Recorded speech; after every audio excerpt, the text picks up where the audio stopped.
Okay, take two. Good day mga Airsoft, good day mga kabigman.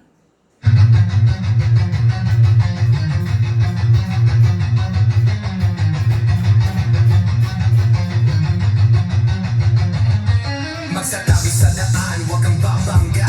Papasok si Big Man, may dala na banda. Minsan siniraan, pero di pinansin. Toxic vibes, bro, di yan sa amin. Nagka-problema, bumangon pa rin. Laban lang kahit ilang saglit. Dito sa Big Man, solid ang galawan. Tunay na negosyo, hindi lang iabangan. Customer namin laging satisfied. Airsoft gear, legit certified. Service ay tunay, hindi panay post. Kahit saan ka magpunta, kami ang host. Big Man, walang katulad. Gamit ay legit, laging panalo pag sukat. Sniper o pistol, lahat ay fire. Kami ang top airsoft provider. Big Man, walang katulad. Gamit ay legit, laging paglamang binitin siya. Laging may bago, laging legit. Big Man rules, wag kang bitter, kid. Big Man, walang katulad. Gamit ay legit, laging panalo pag sukat. Sniper o pistol, lahat ay fire. Kami ang top airsoft provider. Kalat ang inggit, pero hindi sila makalapit. Try to copy, pero fail ang gamit. Boom, boom, pow, pag nagpaputok, parang Pit Viper. Di na malipat, don't kasi sila makalapit. Try to copy, pero fail ang gamit. Boom, boom, pow, pag nagpaputok, parang Pit Viper. Di kami patok-tok. Customer happy, service tight. Walang scammer, we do it right. Lift your game up, don't be a joke. Big Man blazing, lahat ay woke. Big Man, walang katulad. Laging on point, parang sa body lang lakad. Rush fire, deals tighter. Big Man, airsoft sniper. Sa presyong tama, sa gamit na solid. Panalo ka palagi, di ka magiging biktima, kid. Big Man ang pangalan, tandaan mo palagi. Sa airsoft game, kami ang hari.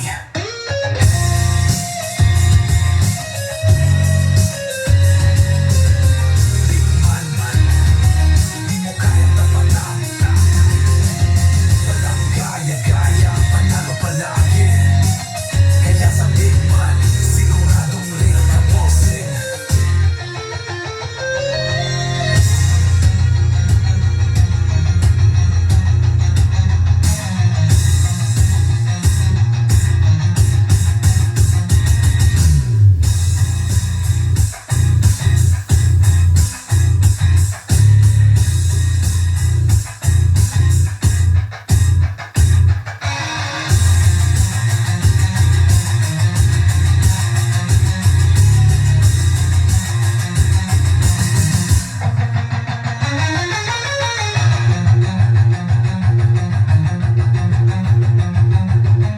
Big Man, mukha yang tapatan.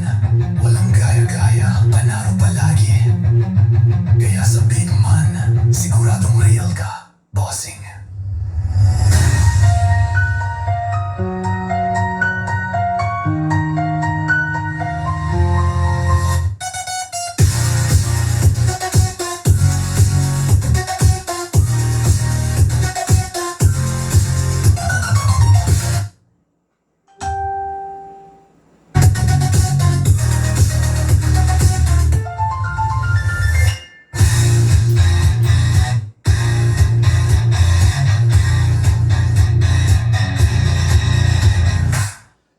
Hello po sa inyo lahat, magandang araw ng Sabado. Ngayon po, review and unbox po tayo ng mga unit na ni-request ng ating mga bossing.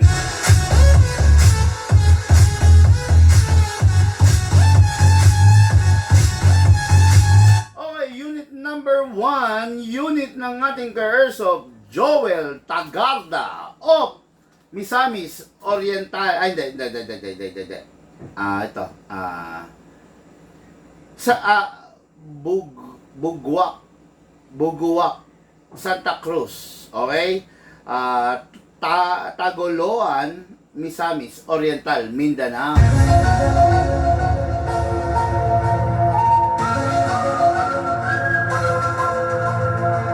Okay, kanyang unit, the 2011 5.1 sandali. 2011 5.1 high kappa. Okay? Yan. Kikita nyo naman, napakaganda, napakalupit ng unit. 2011 5.1 to standard ha. Napakalakas, napakatindi. Upgrade mo muna to. Yung ano, yung i-upgrade lang mga bossing ha. May nakalimutan si Lucas na i-upgrade na isa. Papa-upgrade lang natin. Okay, yan yung unit niya 2011 plus next unit natin.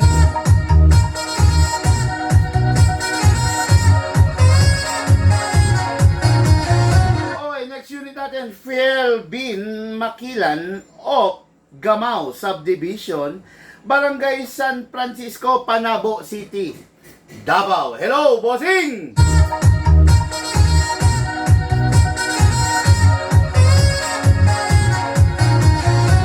Kanyang unit, the Glock Edition, no? Alam nyo sa tuwing lumalabas to, unit na to, hindi nilalangaw to, no? Ito yung high-end edition ng Glock. Kung talagang Glock lover ka, tapos naghahanap ka ng unit na malupit, ito na po yun. Huwag ka na magpatumpik-tumpik pa. Ito na yun. Napakalupit, napakaganda. Naku po, sigurado naman po talagang mag-e-enjoy yung bossing natin dito, no? Kasi license siya, hindi siya pipitsugin, hindi siya China.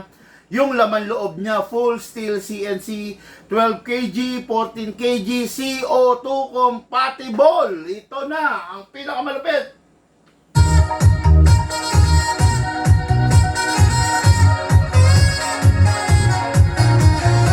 Hindi ako mag-aalinlangan. Talagang sasabihin ko, ito ang pinakamalupit sa lahat ng version ng Glock. Ito yung pinaka nasa taas sa lahat ng version ng Glock. Ito yung talagang pinakamatibay sa lahat ng version ng Glock. Kaya, dito na tayo, no? Dito na tayo. Full steel CNC yan eh. Yeah. Ibang-iba talaga eh, no? Hindi, sabihin na natin hindi siya yung full upgrade. Upgraded lang siya eh. Pero nakakamit niya, kumbaga, nasa kanya yung tunay na lakas na hinahanap talaga natin, no? Kaya panigurado, mag-e-enjoy yung bossing natin dito, no? Sa ngayon, ina-upgrade lang ni Lucas, no, yung unit, mag-ano lang tayo, mag-relax lang muna tayo mga ka-airsoft, no? Sa araw ng Sabado ngayon, just hope na lahat ng nasa bahay nag-e-enjoy.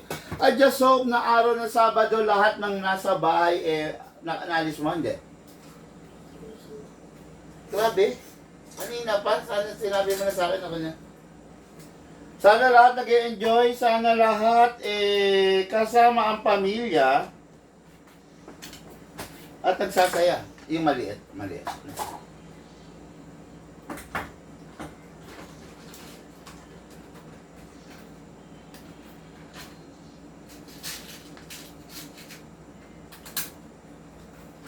Ayaw.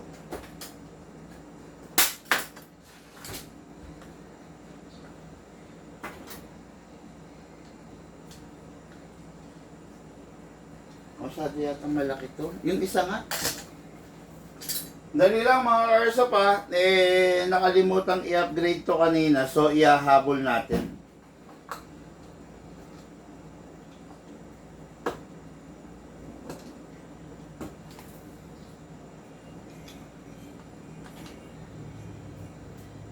Hindi kasi ako hindi ako pumapayag ng hindi naka-upgrade yung hammer protection pad.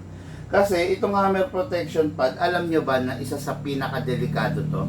Hindi siya delikado sa unit delikado siya dun sa gumagamit. Bakit? Tumatalsik to, no? Pumafiring ka, tumatalsik yan, baka matamaan pa yung mata mo, okay? Kaya hindi kami pumapayag na hindi i-upgrade yung hammer protection pad.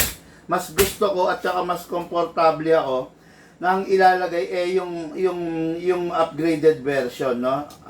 Ayaw ko na hindi i-upgrade to. ito yung ito yung dummy firing pin, no? Ayan, dummy firing pin. 3 pieces yan, okay? The screw, the shafting, and the spring. Ayan, no? 1, hindi nyo na makikita kasi maliit, eh, no? 2 and 3. Ayan, ha? 3 pieces yan. Pwedeng tumalsik sa mata nyo yan. Kaya inaalis ko yan. Kaya ina-upgrade ko. Biruin mo ko tutusin, dagdag gastos sa akin yun, di ba? Pero mas gusto ko nang mapagastos ako kaysa mapagastos kayo sa mata. No? Yung iba walang pakialam dyan. Ay, nako po, pakialam ko ba sa mata ninyo? No, di ba? Yun ang katwiran ng iba. Pero sa atin kasi, hindi tayo ganun eh. Di ba? Mas okay na yung kaunti lang ang kikitain, pero safety naman, di ba? Biruin mo, pinakamasakit sa isang dealer na tulad ko, yung after ilang week and after ilang month, babalik sa iyo yung customer mo. Tapos sasabihin sa iyo ng customer mo, Big Man, alam mo ba yung anak ko, bulag na ngayon?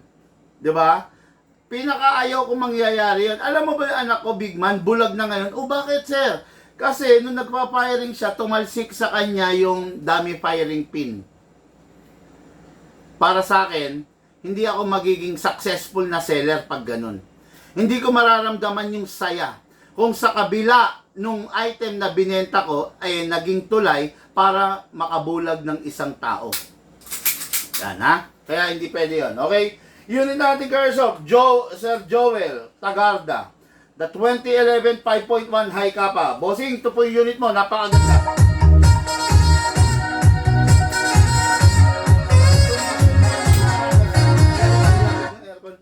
Okay na? Eh, napakaganda ng unit mo. Eh, sigurado mag-e-enjoy yung gagamit.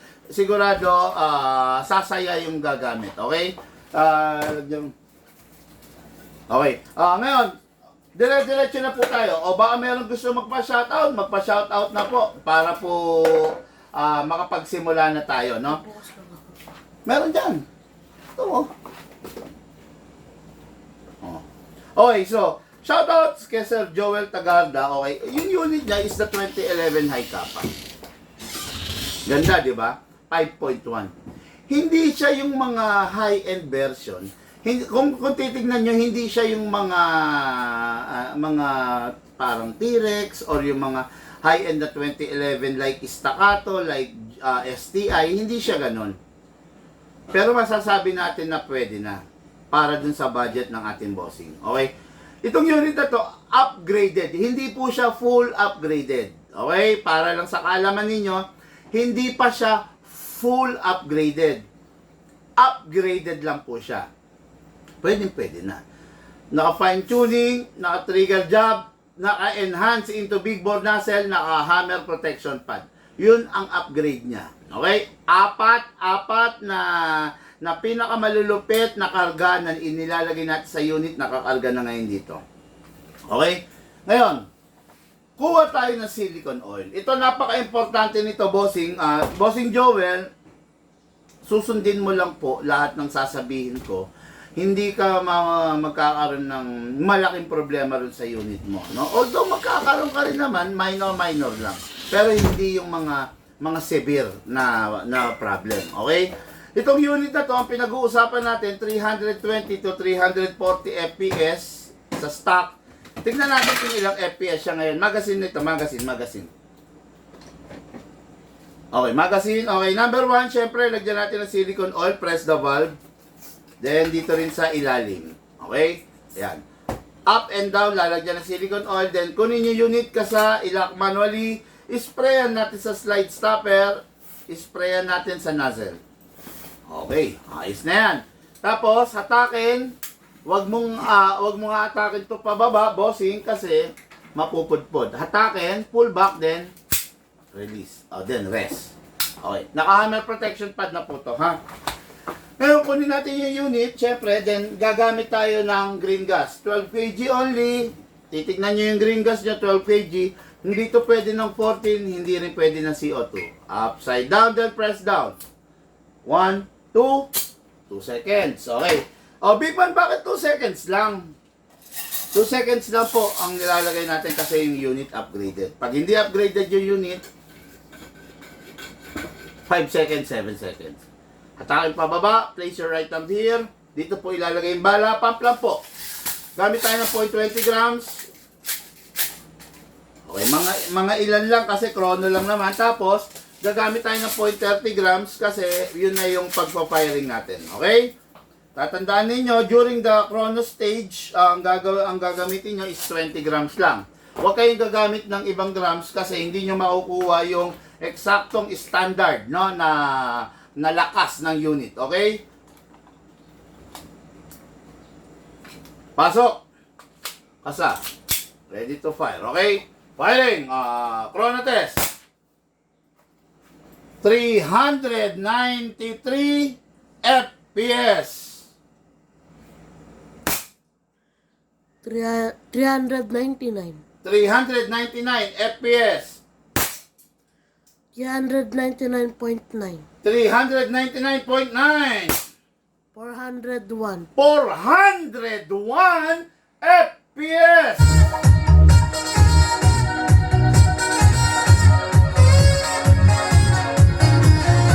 Wala kang makikitang pistol na umaabot ng ganyang FPS. Dito ka lang makakakita ng ganyan sa Big Man. Kasi gusto ko, bawat gumagamit ng airsoft na nanggagaling sa amin, masaya. Gusto ko, maligaya. Gusto ko, ramdam nila. Pero tatandaan nyo to, yung upgrade na ginagawa namin is upgrade based dun sa unit. Yung upgrade na ginagawa namin, hindi bororoy upgrade. Yung upgrade na ginagawa namin, hindi sasakit ang ulo mo. Kasi yung upgrade na ginagawa ng Big Man ay proper.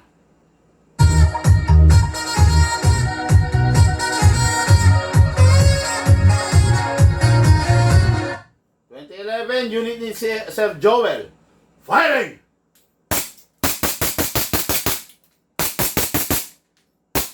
Open slide. Kasi wala na siyang bala. Next thing to do, release the magazine, then release the slide, then rest the hammer by pressing the trigger. Napakaganda, napakasarap ng unit. Pag itatabi, siguraduhin wala namang bala, wag i-stock ng may bala, then wala namang hangin pasingawin. Dami pang laman nito. Okay, tayo. Unit na ating Airsoft, ready for packing and ready for shipping!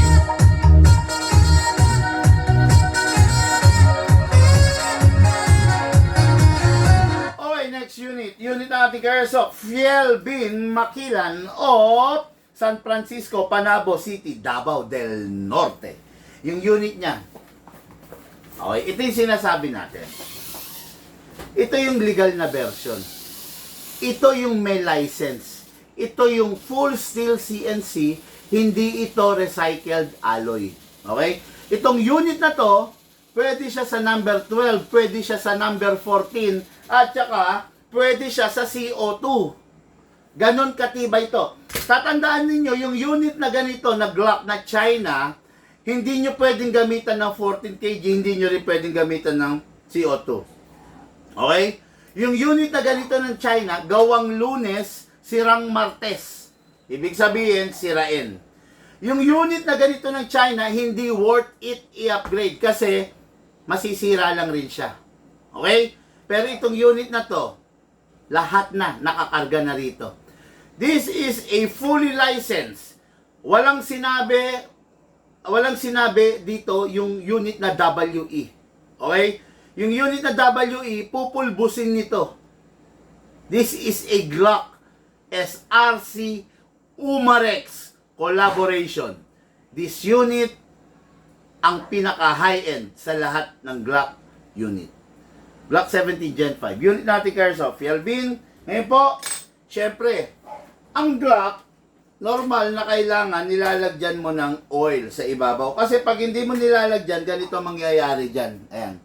Nakikita nyo yung isa, puro gas-gas yung ibabaw. Nauubos dahan-dahan yung barrel. Okay? Lalagyan nyo ng oil sa ibabaw. Okay. Ang tanong, tuwing ba maglalaro, Big Man lalagyan? Hindi po. Hindi po lalagyan ng oil tuwing maglalaro. Lalagyan nyo lang po pag napansin yung tuyo na. Okay? Tandaan niyo ang silbi ng oil, surface, lagyan mo ng silicone oil, surface, lagyan mo ng silicone oil. Pag yan natuyo, nagkakaroon ng very thin film na iiwan dyan to protect the surface. Ngayon, pag yung dalawang surface nagkaskasan, Walang wear and tear na nagaganap kasi merong thin film na nandyan.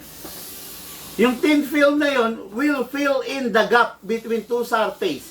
Kaya pag nagkaskasan, walang pagkagasgas na nangyayari. Okay? Kasa, ilak manually. Okay, spray tayo sa nozzle. Nozzle yung nasa loob. Okay? Ang upgrade nito is, hindi to full upgrade. Tatandaan ninyo. Ayan, makikita ninyo. Lessen na yung movement niya. No? Hindi siya Ayan, hindi siya totally naka-fix outer barrel, pero makikita nyo. Diin nyo lang to, ha. Huwag nyo i-gaganon kaliwat kanan or up and down. Hindi ganun ang fixed barrel. Ang fixed barrel, diin nyo to. Diin nyo to, daliri, diin nyo. Forward, reverse. Walang kalog. Yung hindi naka-upgrade, diin nyo. Forward, reverse. Okay? Yung naka-upgrade, diin ninyo. Forward, reverse.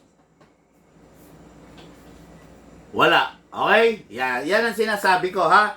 Ganyan. Ngayon, kuha tayo ng magazine ito. Okay, magazine ito. Okay? Lagyan natin ng silicone oil. Press the valve, then spray. Lagyan rin natin dito, silicone oil. Ito, alisin nyo to. Slide. Okay? Spray tayo. Okay. Ngayon, kuha tayo ng green gas. Upside down, then press down. 1, 2. Okay. Ngayon, balik na natin to. Importante to, ha. Huwag nyo iwawala to kasi ito yung first line of defense ng magazine ninyo. Just in case na malaglag, meron siyang depensa. Hindi talaga yung impact, hindi dun sa mismong magazine. Okay? Ngayon, maglagay tayo ng 0.20 kasi gusto natin ipakita, ipagyabang yung chrono natin sa nagawa nating upgrade. Upside, ayan. Ayan. Okay? Then, lagay tayo ng 0.30 kasi magpa-firing din naman tayo. Pansinin ninyo yung magiging tunog nito, magpa-firing tayo, yung tunog nito solid. Hindi katulad ng mga lower version ng WE. Pasok. Kasa. Ready to fire. Okay? Chrono test.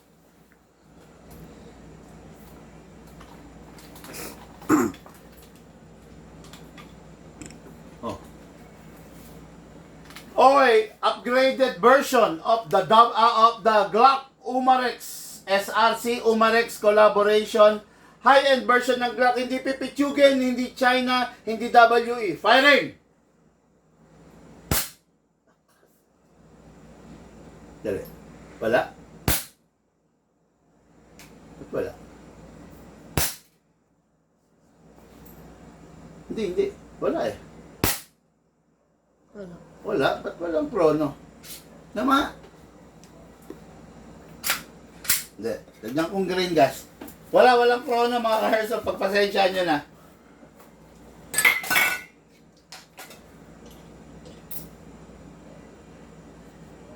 Parang ayaw pumasok sa magazine.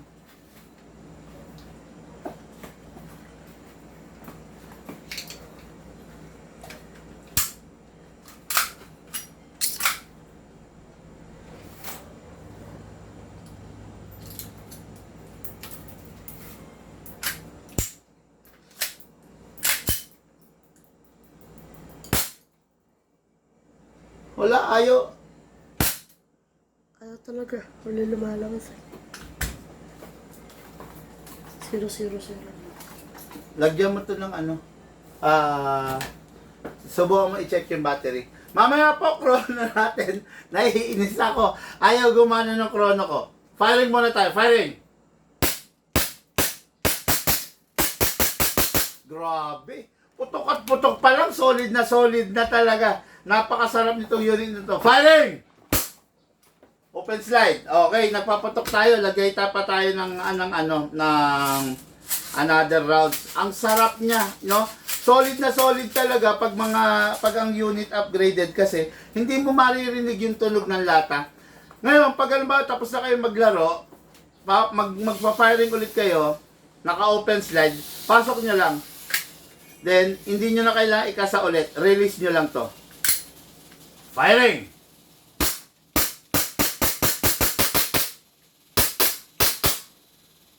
Open Open slide again. Kasi wala nang bala. Next thing to do, release the magazine, release the slide. Huwag atakin to ha. Release the slide, then rest the hammer. Ang hammer ng Glock nasa loob. Okay, mga Airsoft, Glock SRC Umarex collaboration. Hindi po to China. Hindi po to budget meal. Hindi po to pipitsugin. Ito yung unit na makakasama mo. Ito yung Glock na makakasama mo throughout your airsoft journey. Unit natin ka-airsoft, Sir Fiel Bin, Makilan, of Panabo, Davao City del Norte. Panabo City, Davao del Norte.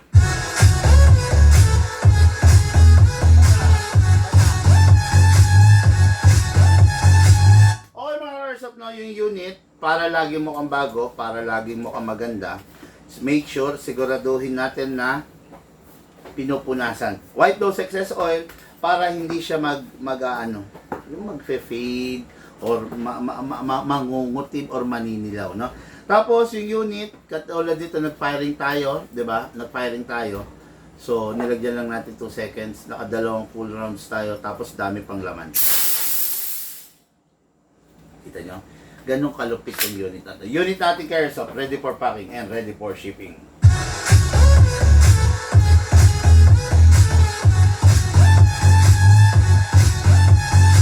Mga airsoft, lahat po tayo nagmula sa iba't ibang larangan, pinagbuklod, pinag-isa ng iisang libangan. Yun po ang paglalaro ng airsoft, hatid po sa inyo ng inyong lingkod,